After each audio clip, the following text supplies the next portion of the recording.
www.morningnews.mn.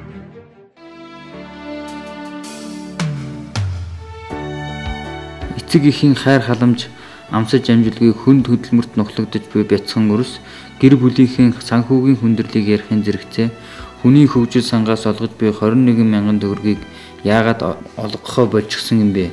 Зарим бүр хүүхдийн мөнгөөч авч чадахгүй байгаа талаар бидэнд ярьсан юм. Хүнд хөдөлмөр эрхлэж буй хүүхдүүдийг хөдөлмөрөөс чөлөөлөх талаар олонтоо ярьдаг. Гэтэл өнөөдөр хог ухаж томоохон захууд худалдааны төвүүдээр худалдаа хийх, тэрэг төрөх, богооны ачаа буулгах зэрэг маш олон хэлбэрээр хүүхдүүд хөдөлмөр эрхлэж байна. Энэхүү байдал өдрөөс өдөрт нэмэгдсээр байгааг төр засгийнхын анхааралтай авч үзэх цаг болжээ.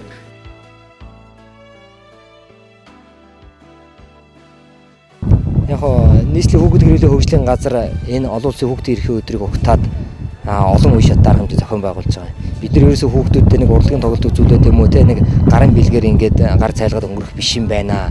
Ерөөсөө хүүхдүүдийнхээ дуу хоолойг сонсох юм байна. Тэд юу хүсэж мөрөөдөж байгаа, юу тэмүүлж байгаа юм те.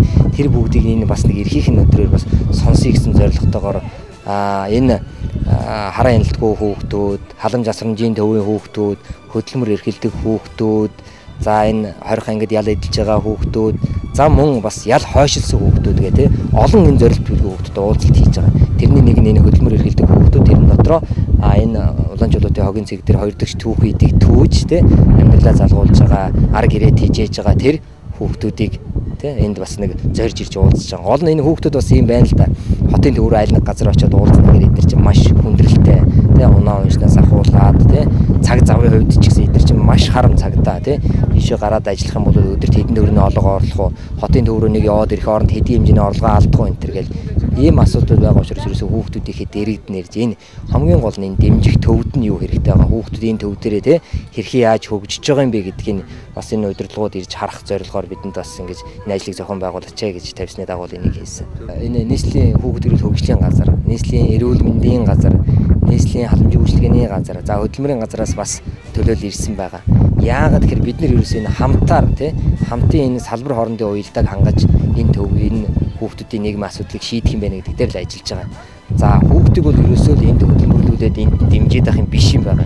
Хамгийн гол нь энэ хүүхдүүдийг хөдөлмөрөөс хөндөрүүлэх хэрэгтэй байна. За зохистой хэлбэрээр шилжүүлэх хэрэгтэй. Том болцоог энэ хүнд хөдөлмөр эрхлээд авах биш те 7 хоногийн те нэг 28 цагаар бага цагаар те хүүхдүүд нэг өөрсдийнхээ нас бие сэтгүүн онцлог тохирсон эрүүл мэндэд ямар нэгэн хор нөлөөгүй байх, зан үйлдэл сөрөг нөлөө үзүүлэхгүй байх тийм ажлыг хийх тал дээр нь л ажиллаж байна.